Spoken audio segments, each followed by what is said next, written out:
Price Lord. இன்றைய தியானம் யோவான் 15வது அதிகாரம் 1 முதல் 15 வரை. நான் மெய்யான திராட்சை செடி, என் பிதா திராட்சை தோட்டக்காரர். என்னில் கனி கொடாதிருக்கிற கொடி எதுவோ அதை அவர் அறுத்து போடுகிறார். கனி கொடுக்கிற கொடி எதுவோ அது அதிக கனிகளை கொடுக்கும்படி அதை சுத்தம் பண்ணுகிறார். நான் உங்களுக்கு சொன்ன உபதேசத்தினாலே நீங்கள் இப்பொழுதே சுத்தமாயிருக்கிறீர்கள். என்னில் நிலைத்திருங்கள், நானும் உங்களில் நிலைத்திருப்பேன்.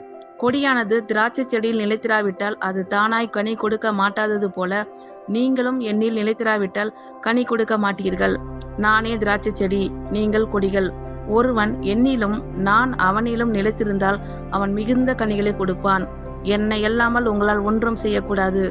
ஒருவன் என்னில் நிலைத்திராவிட்டால் வெளியே எரிவுண்ட கொடியைப் போல அவன் எரிவுண்டு உலர்ந்து போவான். அப்படிப்பட்டவைகளை சேர்த்து அக்கினியிலே போடுகிறார்கள், அவைகள் எரிந்து போம்.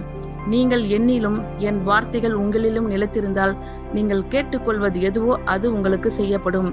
நீங்கள் மிகுந்த கனிகளை கொடுப்பதினால் என் பிதா மகிமைப்படுவார். எனக்கும் சீஷராய் இருப்பீர்கள். பிதா என்னில் அன்பாய் இருக்கிறது போல நானும் உங்களில் அன்பாய் இருக்கிறேன். என்னுடைய அன்பிலே நிலைத்திருங்கள். நான் என் பிதாவின் கற்பனைகளை கைக்கொண்டு அவருடைய அன்பிலே நிலைத்திருக்கிறது போல நீங்களும் என் கற்பனைகளை கைக்கொண்டிருந்தால் என்னுடைய அன்பிலே நிலைத்திருப்பீர்கள்.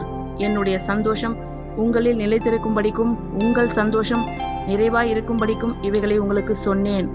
நான் உங்களில் அன்பாய் இருக்கிறது போல நீங்களும் ஒருவரில் ஒருவர் அன்பாய் இருக்க வேண்டும் என்பதே என்னுடைய கற்பனையாய் இருக்கிறது. ஒருவன் தன் சிநேகிதருக்காக தன் ஜீவனை கொடுக்கிற அன்பிலும் அதிகமான அன்பு ஒருவரிடத்திலும் இல்லை. நான் உங்களுக்கு கற்பிக்கிற யாவையும் நீங்கள் செய்வீர்களானால் என் சிநேகிதராய் இருப்பீர்கள். இனி நான் உங்களை ஊழியக்காரர் என்று சொல்லுகிறதில்லை. ஊழியக்காரன் தன் எஜமான் செய்கிறதை அறிய மாட்டான். நான் உங்களை சிநேகிதரன் என்றேன். ஏனெனில் என் பிதாவினிடத்தில் நான் கேள்விப்பட்ட எல்லாவற்றையும் உங்களுக்கு அறிவித்தேன். ஆமென். கர்த்தர் உங்கள் அனைவரையும் ஆசீர்வதிப்பாராக. God bless you all.